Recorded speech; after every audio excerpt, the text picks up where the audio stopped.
anti-epileptic drugs.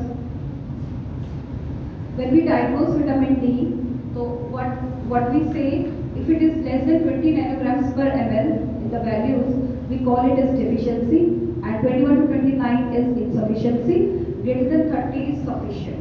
These are made by the guidelines in the Institute of Medicine Committee and Endocrine Society of Clinical Guidelines. Laboratory assessment, we have to measure 25 hydroxyvitamin D, and it has been assumed the optimal range for the best health is 40 to 65 nanograms per ml. It is based on the epidemiological assessment of normal levels in tropical humans and also physiological changes. If it is less than 40, our PTH, serum PTH will increase, and they can be risk factor for the development of other diseases, which we are going to discuss further.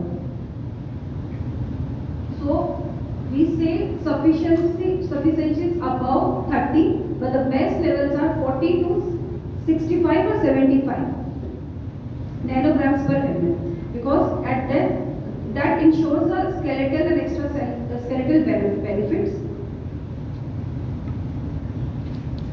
This is the result of multiple studies regarding the association between 25 hydroxyvitamin D and various diseases like breast cancer, colon cancer, ovarian. The best levels are usually in the range of 40 to 60. If the vitamin D levels are in this range, the progression will be low, or the patients, if they maintain, they will not develop the disease. The various studies have concluded grams per ml.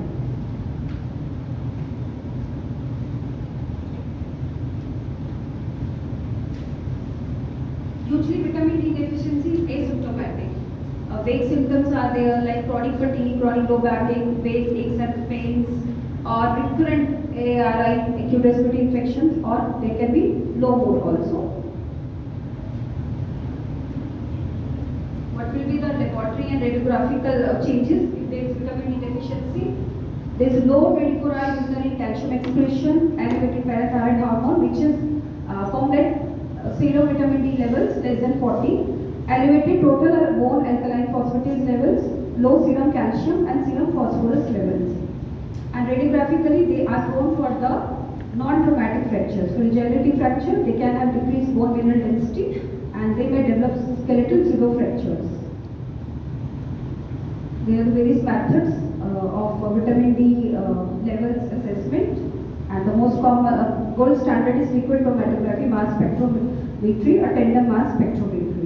Why we measure the 25 hydroxyvitamin D, not 125 hydroxyvitamin D?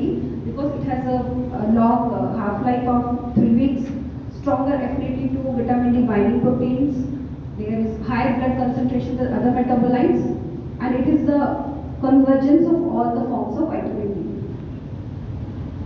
Association of vitamin D and comorbidities.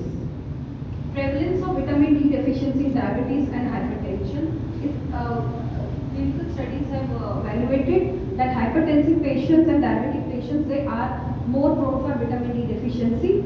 Hypertensive patient, 82.6% of the patients can be vitamin D deficient, and diabetic 84.2% patient. It is a study conducted across 29 sites to evaluate the prevalence of vitamin D deficiency among diabetes and hypertensive. They found lot of patients, hypertensive patient, diabetic patients, which are deficient of vitamin D.